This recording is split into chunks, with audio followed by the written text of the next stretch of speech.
I really read that. For some of these students, this will be the only fresh meal they will eat in days.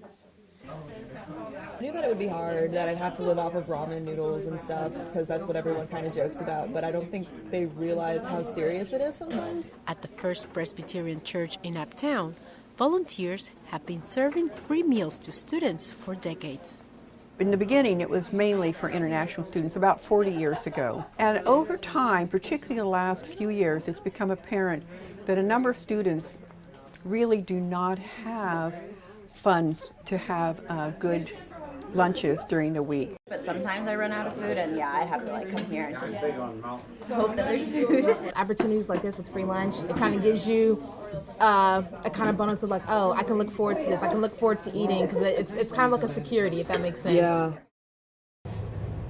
Secure food for the hungry was the reason why Ohio University opened up this food pantry in 2017, after they learned that 48% of their surveyed students had gone hungry or food insecure at some point.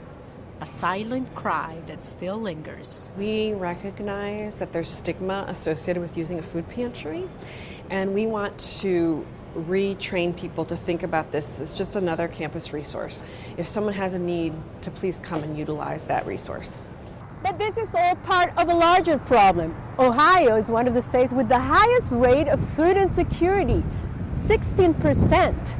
That is 2 points above the national average of 14%. And Athens County, 20%, making it the most food insecure county in the whole state.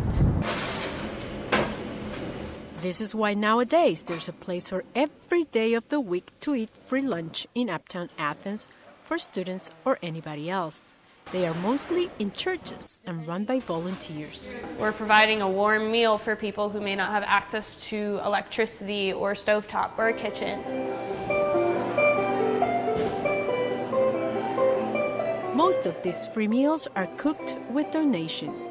At the farmers market, Community Food Initiatives collects monetary or produce donations every week. The produce that comes through our donation station is distributed to 49 food pantries and food access partners in this 6-county region of Southeast Ohio. Volunteers pick them up from Food Initiative headquarters in Columbus Road. Once a week, the warehouse turns into a free market. How is it here in Southeast rural Ohio that with such a big agriculture that people are going hungry? The big commodity crops aren't grown here. But there is also a long-standing issue. It all ties back to the coal mining industry. The poverty rate in Southeast Ohio is really high, so that also contributes to the high food insecurity rate. While the problem persists, so does the network of donors and volunteers who know exactly what can be most precious for someone in need. Home-cooked food and fresh salad and homemade dessert.